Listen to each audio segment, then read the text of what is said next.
জিদ্দাকে আজকের যে বলিউড সম্মানটা দিচ্ছে, জিদ্দাকে আজকের যে নেটফ্লিক্স যেই রকমভাবে সম্মানটা দিচ্ছে, সেটা দেখে টলিউড ইন্ডাস্ট্রির কিন্তু হেভি বস ফাটছে কোথাও গিয়ে। টলিউড ইন্ডাস্ট্রি ভাবছে যে আমরা কি ভুলটা করলাম।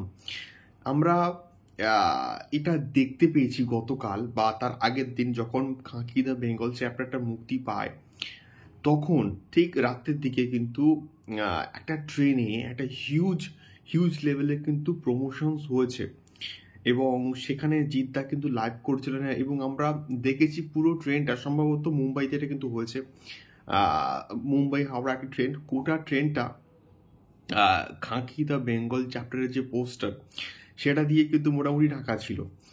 তো এইরকম একটা বিষয় কোথাও গিয়ে আমরা জেনারেলি টলিউড ইন্ডাস্ট্রির ক্ষেত্রে কিন্তু দেখতে পাই না। মানে নেটফ্লিক্স এত বড় একটা ওটিটি প্ল্যাটফর্ম, যার দাপট ওয়ার্ল্ড ওয়াইড জুড়ে কিন্তু রয়েছে, যে ওয়ার্ল্ড ওয়াইড জুড়ে রাজত্ব করে এবং বড় বড় তাবড় তাবড় প্রজেক্টগুলো নেটফ্লিক্সে মুক্তি পায় কোথাও গিয়ে। সেই নেটফ্লিক্স আজকের জিদ্দাকে রেসপেক্ট দিচ্ছে, জিদ্দাকে সম্মান জানাচ্ছে।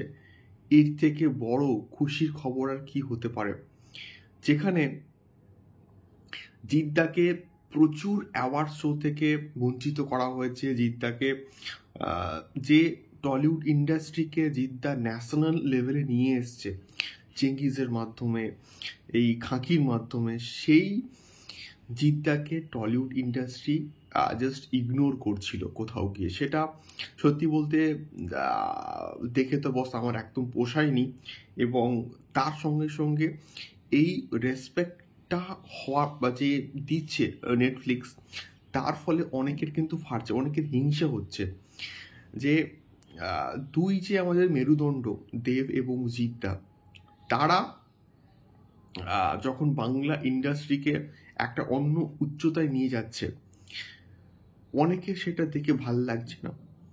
এবং প্রসেনজিৎ এবং জিদ্দা একই সঙ্গে যখন এসেছে, একই সঙ্গে যখন কোথাও গিয়ে বলিউডে রাজত্ব করছে, সেটা দেখে আমাদের মতন অডিয়েন্স, যারা আমরা জিদ্দাকে দেখে বড় হয়েছি, যারা আমরা প্রসেনজিৎকে দেখে বড় হয়েছি, তাদের মানে সত্যি বলতে বাঙালি হিসাবে কোথাও গিয়ে না গর্ববোধ হচ্ছে যে হ্যাঁ, আমাদের একটা জিদ্দা রয়েছে, আমাদের একটা দেবদা রয়েছে।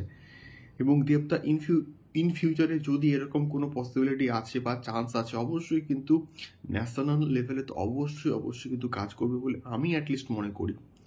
সো এই একটা ছোট বিষয় তোমাদের সঙ্গে শেয়ার করলাম, ফিডব্যাক জানিয়েও দেখা হচ্ছে পরবর্তী ভিডিওতে। আর তোমাদের খাঁকি দ্য বেঙ্গল চ্যাপ্টার কেমন লাগলো কমেন্ট বক্সে কমেন্ট করে শেয়ার করো।